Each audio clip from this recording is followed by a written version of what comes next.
Hi, first graders. It is time to start working on some writing. Do you remember my story that I was working on before spring break? It was another story about Ruby and Ollie.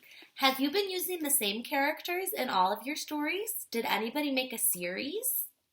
Or did you make new characters? Okay, let's see what I wrote so far. Let's try to remember. It was a gloomy and rainy day. Ruby and Ollie were looking out the window. And I drew them looking out the window.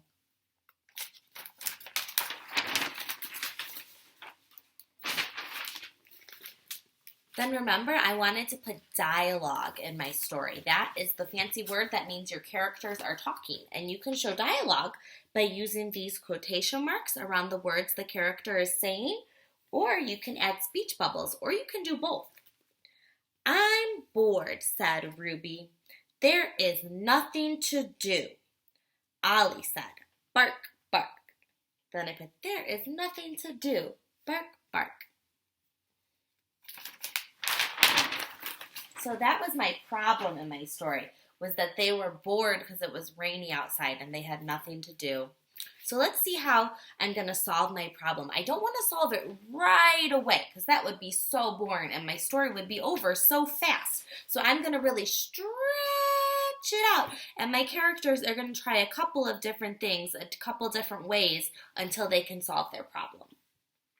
Suddenly, remember that's a really good word for stories, Ruby had a great idea. And I put a light bulb because that usually means an idea. I know what we can do today, she said. Let's build a fort. And Ollie looks like he likes that idea. He's pretty excited about it. Okay, so then remember, I had them start building their fort. I was really stretching out my story. So Ruby and Ollie got lots of pillows and blankets. They started to build their fort. They were so excited. Sometimes if you want to tell more details in your story, you can add how your character was feeling. They were so excited.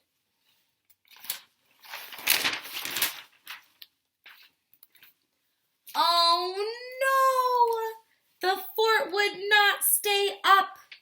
This is not going to work, said Ruby. Let's think of another thing to do. Did any of you guys have that problem when you were building your forts the other day? I know I did. See how I kept trying to put dialogue in my whole story, not just on one page? Okay, now this is what I worked on this morning. They're going to try to think of a new thing to do. So they already tried to build a fort, but I didn't want that to solve their problem just yet because then my story would be over already, and I didn't want it to be over yet. So I thought of one more way they could try to solve their problem. Next, Ruby and Ollie played hide and seek. Ruby closed her eyes and counted. Ollie hid. So she's counting 1, 2, 3, 4, 5, and Ollie's going to hide. Now, sometimes what writers do when they write a series or a lot of stories that have the same characters is that their characters kind of have the same kind of problems over and over. Like in our Jack and Annie stories, Jack and Annie, every time they go in the magic treehouse and they go to a new place, right? So some of the same things kind of happen. Do you remember what happened in my first story with Ruby and Ollie? What was my problem in that story? Yeah, Ollie got lost. I wonder if that happens to Ollie and Ruby a lot. I wonder if your characters might have some of the same problems over and over. All right. Something else cool that I did on this page was I wrote a lot of words, and I didn't want to draw just one picture for all my words, so I kind of made some boxes so that I could draw all my pictures. And then you'll see down here, I made a bold word. I made it super dark and in all capitals. Why would I do that? Yeah, I want it to be important. I want my reader to read it. This word is again, and I want them to say again and read it really big. So I'm going to try to do that when I'm reading. Ruby looked for Ollie under the bed. She looked behind the couch. Was Ollie lost again? Then Ruby heard something.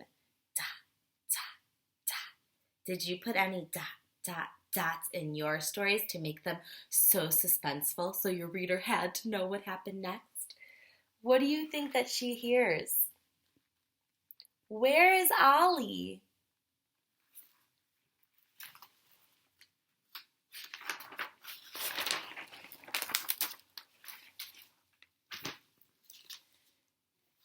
It was Ollie! He was in the closet. Ollie had Ruby's rain boots. Ruby got an idea. Now she has another idea. So Ollie was lost because they were playing hide and seek. But remember, my big problem in my story was that they were bored and they had nothing to do because it was raining outside. How do you think that Ruby might solve her problem for good now? What do you think I'm going to do to end my story? I haven't written it quite yet. Do you think that there's any lessons that Ruby might be learning in this story? How do you think she's going to feel at the end? I wonder if you could tell somebody these things that you're thinking. Or maybe you could write them and send them and tell me. I would love to see how your stories are going and if you guys have solved your problems yet or if you've written an ending. Are you using the same characters? Do your characters have the same kind of problems or different kind of problems? Do you have dialogue? Can you put bold words in your stories? I would love to see them. I'm going to send you guys something on Seesaw that's going to ask you to take a picture of some of your writing and then read it and share it with our friends. So I can't wait to see it later, okay? Bye, first grade.